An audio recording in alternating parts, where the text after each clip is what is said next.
Good evening. This is Akashvani. I am Valsa Williams with the World News.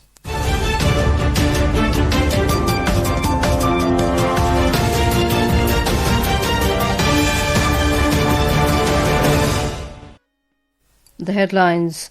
Shanghai Cooperation Organization Summit to begin in Tianjin, China tomorrow with presence of Prime Minister Narendra Modi, Russian President Vladimir Putin and other world leaders. Prime Minister Modi reaffirms India's consistent position for peaceful settlement of Russia-Ukraine conflict in a telephonic conversation with President Zelensky. Ukrainian president dismisses European leaders' buffer zone peace proposal, calling it unrealistic. UN Secretary-General Antonio Guterres expresses concern over escalating violence in Sudan.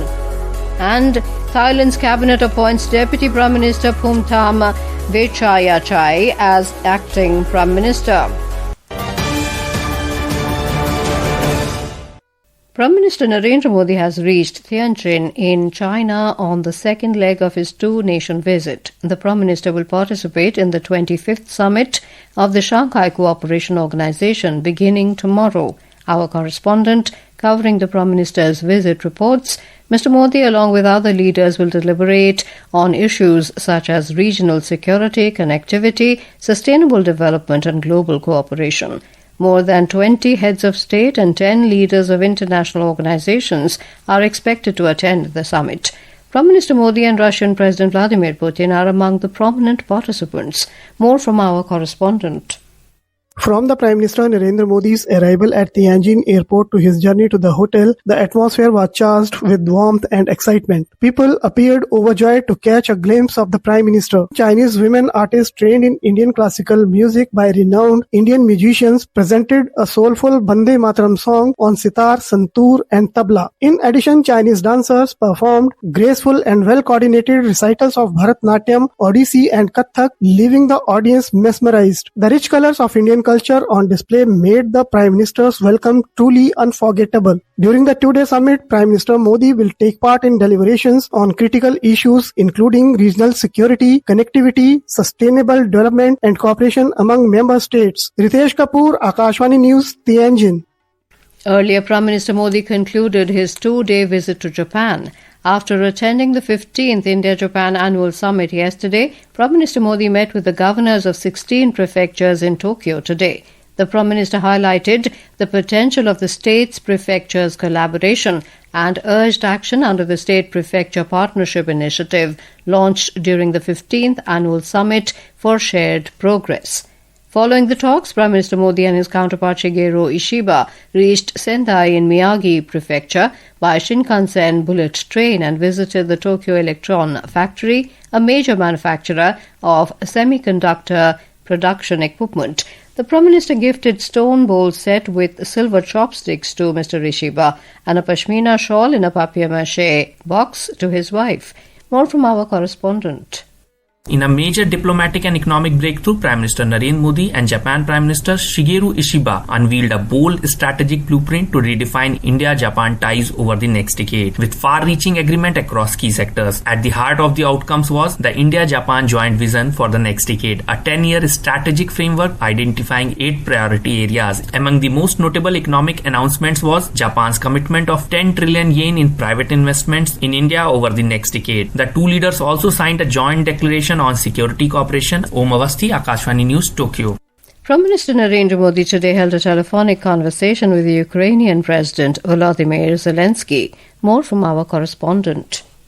During the call, President Zelensky shared his perspective on the recent developments related to Ukraine. Mr. Modi thanked President Zelensky and reaffirmed India's steadfast and consistent position for peaceful settlement of the conflict and support for efforts aimed at the earliest restoration of peace. Mr. Modi further reiterated India's commitment to extend all possible support in this regard. The leaders also reviewed progress in the India-Ukraine bilateral partnership and discussed ways to further enhance cooperation in all areas of mutual interest. They agreed to remain in touch. Meanwhile, External Affairs Minister Dr. S. Jaishankar today talked with Finland's Foreign Minister Elina Valtonen about the Ukraine conflict and its ramifications. In a social media post, Dr. Jaishankar said that their discussions centered that India should not be unfairly targeted in the context of the Ukraine conflict. He added that India has always advocated dialogue and diplomacy. Adarsh for World News.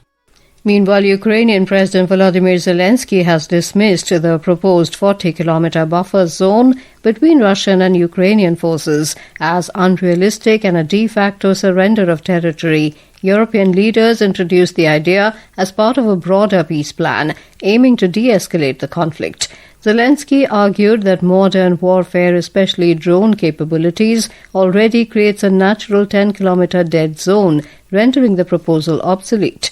While Moscow has shown conditional support, Kiev remains firm that any peace deal must include a full Russian withdrawal. This is Akashvani giving you the world news. For quick news updates round the clock, follow us on our X handle at AIR News Alerts. And for details of stories and more, log on to our website www.newsonair.gov.in and download News on AIR app. Welcome back to the world news. Petroleum and Natural Gas Minister Hardeep Singh Puri today said GDP growth rate of 7.8% will have a positive impact on India's energy consumption. Addressing the media in New Delhi, Mr. Puri noted that India's energy consumption is 3 times higher than the global number and the government is taking multiple steps to meet this demand by strengthening refining capacity and transitioning to green sustainable energy. He added that India's $4.3 trillion economy and a surging GDP growth rate is a reply in itself to questions being raised over its economic health. 7.8% was the rate of growth of GDP in the last quarter. और उसके पहले वाले quarter में 7.4% थी. If you look at the overall activity, दुनिया की energy consumption जो भी है, भारत की एनर्जी कंजम्पशन उससे 3 गुना ज्यादा है. UN Secretary General Antonio Guterres has expressed alarm over the escalating violence in Sudan's North Darfur, condemning relentless attacks by the Rapid Support Forces on Al-Fasher. His spokesman said in a statement yesterday that Al-Fasher has been under a tightening siege for more than 500 days, with hundreds of thousands of civilians trapped in the area. He said the Secretary-General is alarmed at the grave risks of serious violations of international humanitarian law, as well as violations and abuses of international human rights law, including ethnically motivated ones. Thailand's cabinet has appointed Deputy Prime Minister Phumtham Wechayachai as acting Prime Minister following a constitutional court ruling that removed Paetongtarn Shinawatra from office. The decision announced by Minister Chusak Sirinil after a special cabinet meeting also saw Promin Lertsuridej named PM's Secretary General.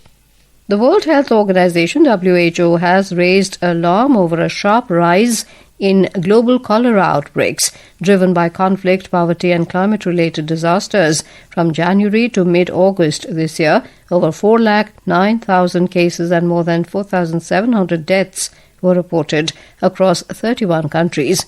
In 6 countries, fatality rates exceeded 1%. The Eastern Mediterranean region reported the highest number of cases, while the African region saw the most deaths. And now before we close, here are the highlights of the bulletin. Shanghai Cooperation Organization Summit to begin in Tianjin, China tomorrow with the presence of Prime Minister Narendra Modi, Russian President Vladimir Putin and other world leaders. Prime Minister Modi reaffirms India's consistent position for peaceful settlement of Russia-Ukraine conflict in a telephonic conversation with President Zelensky. Ukrainian president dismisses European leaders' buffer zone peace proposal, calling it unrealistic. UN Secretary-General Antonio Guterres expresses concern over escalating violence in Sudan. And Thailand's cabinet appoints Deputy Prime Minister Phumtham Wechayachai as acting Prime Minister. That concludes tonight's World News. For more updates, stay tuned to Akashvani. Good night.